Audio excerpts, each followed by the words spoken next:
you're a Disney fan or not, I'm sure by now you have experienced some aspect of the Encanto movie. Due to the movie's captivating animation style and catchy songs, viewers were quickly won over by this movie, and it has caused Encanto to become a trending topic on the internet. But if you're like me, there's something else about the Encanto movie that piqued my interest. See, unlike some other Disney movies, Encanto actually takes place in the real country of Colombia. We talk a lot about travel here on the Megan Moves channel, which is why in this video today I wanted to share with you 5 places you can visit that inspired the Encanto movie. So with that, let's go ahead and get right on into the video. An interesting part about the preparation that went into making the Encanto movie is that filmmakers and other part of the Encanto team actually took a research trip to various regions of Colombia in order to get inspiration and an accurate depiction of the area. So with that, we'll get into location number 1 here on the list, which is where the Encanto movie primarily took place, which is the Cocora Valley. While on the research trip, the Encanto team agreed that the Cocora Valley was one of the most beautiful places they had visited while on their trip. After visiting the valley, the Encanto film director Jared Bush said in an interview, "We knew this is where the home of the Madrigals should be." See, the Cocora Valley is a beautiful valley located in western Colombia, and it is also the home to the wax palm.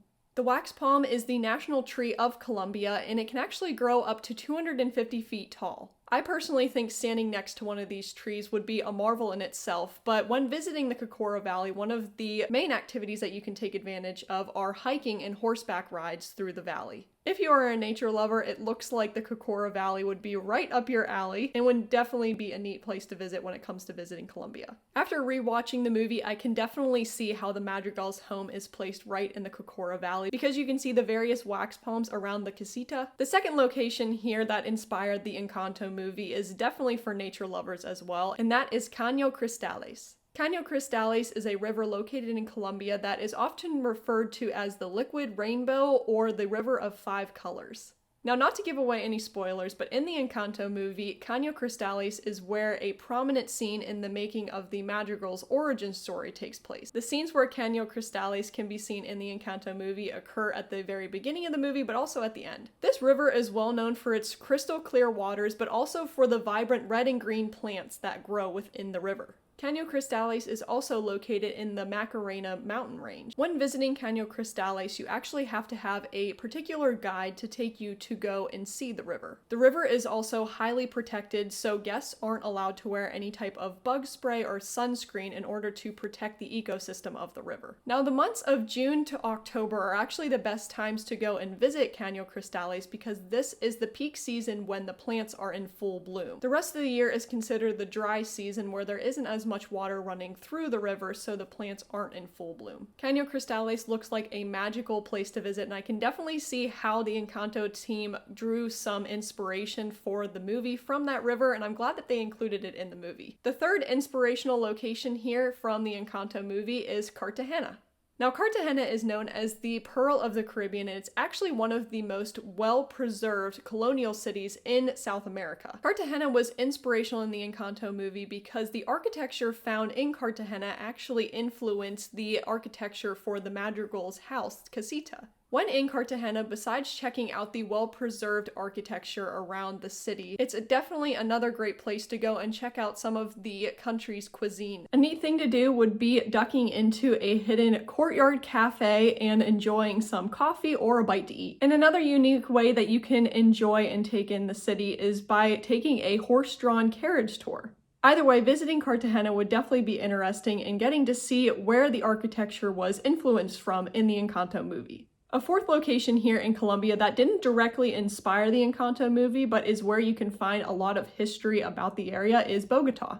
Now, as I mentioned, if you're interested in the history of the area, Bogota is definitely a place you can go to see the preserved history of Colombia. This is a place where you can find a lot of museums and cultural institutions that help to preserve the history, art, and cultural heritage of Colombia, making it a great location to begin learning all things about Colombia. Now, here you can find Museo del Oro, which displays the largest collection of pre-Columbian gold relics. What's interesting is that here you can find that the legend of El Dorado was not just a mythical place that fueled the Spanish obsession with coming to explore the New World. One thing I know I would love to do when visiting Bogota is to visit the Montserrat Sanctuary. The sanctuary is located on top of a mountain that can give an incredible view of the area. To get up to the sanctuary, you can either take a 1.5-mile trail up the side of the mountain or go by cable car. Knowing myself personally, I would love to take the 1.5-mile walking trail, but I definitely would probably take the cable car. And location number 5 here on the list is one of the last locations that inspired the Encanto movie, and that is Barichara. Now, Barichara is a small village in Colombia that, when being described, is described as a village that seems to be lost in time. And that's exactly what the film director for Encanto wanted the setting of the animated film to feel like. Based on this city's location, it offers beautiful panoramic views around the city. A great lookout point to see these panoramic views is at Salto del Mico. Here you can go to take in the beautiful view that surrounds the city, but also get a picture to remember it by. So there are 5 locations that inspired the Encanto movie, and after learning about the research and the trip that went into preparation for creating the Encanto movie, it definitely gives me a different appreciation and perspective on the movie. Now that I know where some of the locations are, it's interesting to see how they fit into the movie and how they drew their inspiration from Colombia. So what do you think? Based on the Encanto movie, is Colombia a place that you would like to put on your travel bucket list? Let me know in the comments below. But thank you so much for watching this video today. Like Colombia did for Encanto, I hope it inspires you to look out and consider visiting a new area of the world that you haven't been to before, and maybe you'll have a different appreciation for the movie. So thank you again for watching. Enjoy Encanto, and we'll see you in the next video.